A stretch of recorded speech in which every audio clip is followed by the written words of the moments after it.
What's your story? Steve Quigley. Alex, move your stupid head. Things are getting out of hand, guys. I'm 22 years old. I got into riding when I was in the 8th grade. Through my friends Sam, Sal, and Tommy.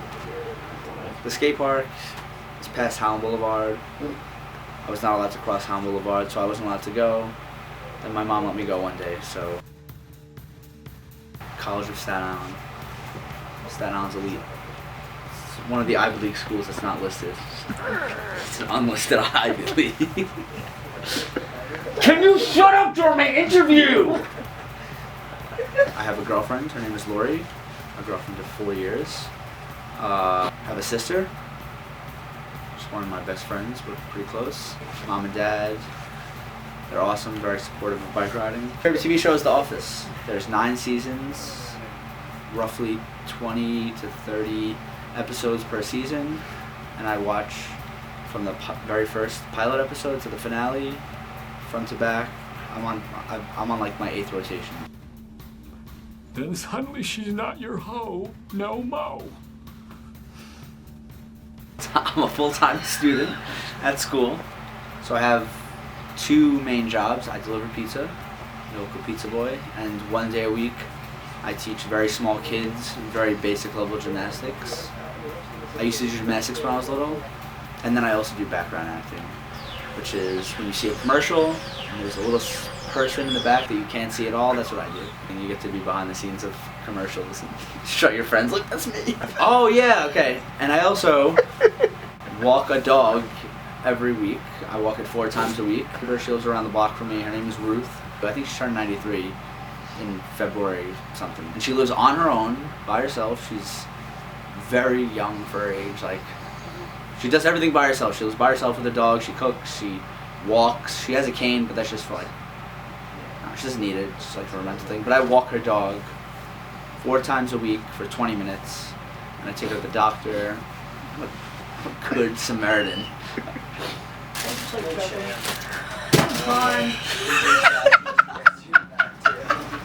If you're paying full price for anything in 2016, you're a fool. You're an idiot. It takes literally less than a minute. You open up a new tab on Google and you type in Zappos discount code or Danscom discount code or anything that you're possibly buying. Coupon code and you'll get a coupon. But if you let your friends know that you try to get coupon codes, they will make fun of you and call you cheap. When I was young, I used to get an allowance. It was, I think it started off like at $5 a week, but eventually got bumped up to $7. Inflation, you know, we got to raise that minimum wage. Yeah, so due to inflation, my allowance as a young boy got moved up from $5 to $7. So I would save my money. And that taught me how to save money for what you wanted. But my mom's very smart with money as well. It's not frugal, it's being smart with money. If there's something for $50, but you could pay $45, who in their right mind would pay $50? You know, no one. But I got my first bike, when I first started getting into riding, I had a Harrow like F2, whatever, the normal Harrow bike that everyone has. So I had that, and then I had this very bad problem where when I get into something, I need like the best equipment. Like I went snowboarding. After like the 3rd time going snowboarding, I spent like $700 on a whole snowboard setup, which wasn't bad though because that paid. I go snowboarding all the time now, so that one time paid off. Simpsons trading cards were a thing one time, and I bought like a ton of Simpsons trading cards. It's like a real waste of money. So anyway, so I had a Harrow. I was going to skate park and I needed like a good bike. So what my mom did was she saw that I wanted a bike, and I didn't buy a complete bike. I bought a frame off Little Mike, which he robbed me for. Sold me this Grim Reaper. I forget what I paid for it, but the brake mounts were broken on it. I think it was cracked. Like, he totally got one over on me, but I got that. And then I went to Nation. I bought a bunch of parts, and I didn't have the money for it, but my mom laid it out for me, and I paid, like, she loaned the money to me. I paid her back. Okay, one of the first times I went to the skate park, and Little Mike was doing a Fufanu. Fufanu is like sideways, and a boob goes up and down, right? Yeah. So he was boob goes to Fufanu, fakie. Foof to ice pick, back in. And he like fell somewhere in between that. And I remember Pano came up to him and was like, what happened? Mike's like, I was trying to foof to ice pick and fell. And Payne was like, on the foofing or the ice pick? And he's like, the ice pick. And I was like, these guys like speaking a different language. I have no idea what they're talking about. My friend Sam that got me into riding used to wake me up at 7:30 in the morning. I would go to church with him. I didn't go to church, but he had to go to church to get like the bulletin signed for his like CCD or something. And I would go to church with him, and then right from church we would go down to the skate park. It was like 9 a.m. We would go to the skate park and we would just be annoying little kids, you know, try to drop in. And every time I'm at a skate park now, even though most of the time it's like scooter kids who are annoying, there's also like little bike riders, and you're like, dude, you're so annoying. Like, just go ride. But I was that kid. So when I first started riding, I noticed that Boopsie Sprocky was on the other side. So I go up to him and I'm just like, I think I tried to make it like casual. Like I rode up to him and I sat down in the box next to him. And then I'm like, in my squeaky little voice, I was like, how'd you get your sprocket on the other side? And he looks at me and he goes, I'm a magician, and drops in. And I was like, I was like heartbroken. I was like, are you serious? This guy really said that? I don't know what I was thinking saying this to Inform Sato, even today.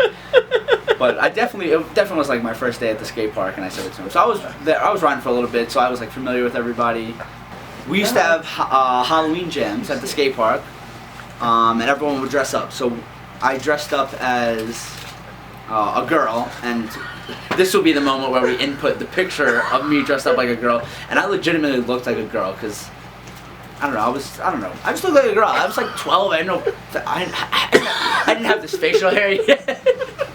I had this wig, and it was like the Dorothy from the Wizard of Oz wig. That's what I think it was, but in actuality it kind of just looked like a Wendy's wig. And like it had like the two braids that came down this way, and I wore like my sister's shirt, and then I put like tissues in my shirt to make it look like I had little boobs. And I went down to the skate park to ride like this, and ever since that day, Vinform Sano called me Wendy because he said I looked like the Wendy's girl. I don't know what he was trying, but he tried something and he kept falling, and then he fell and threw his bike. And me being this little kid, I don't know who I thought it was, and again in a little squeaky voice, I was like, "It's the rider, not the bike." And he like looks at me from across the park, and like, he picks up his bike and he rides, and I'm like laughing. I'm like, yeah, I just said that. That was my joke. And he walks up to me, and he like pushes me off my. He doesn't like shove me, but he like pushed me off my bike. He like grabbed my bike out of my hands, and he takes my bike and throws it over the fence into the baseball field. And he looks at me. And he goes, "It's the rider, not the bike." And that was the first time in my life I was ever bullied. I was like, that really did. And I had for anyone that's been at the Ben Soto Park, the gates were locked. So not only did he like throw my bike, it was like a walk of shame to go get my bike afterwards. So I had to like leave the park, walk all the way around, and mid getting my bike out, like it hurt. Like I was so embarrassed, I started to cry a little bit. But luckily, the walk back to the skate park was long enough that I like pulled myself together. No more tears. No more tears. And everyone told me when I was little, because I still do, not that I rub my mouth, I like to bust people's balls a lot. Like, I like to get under people's skin. And everyone always told me back in the day, yo, you're going to get beat up one day, you know that? And I've still never gotten beat up. So run your mouth as much as you want and do funny things. No one's beating you up, I promise.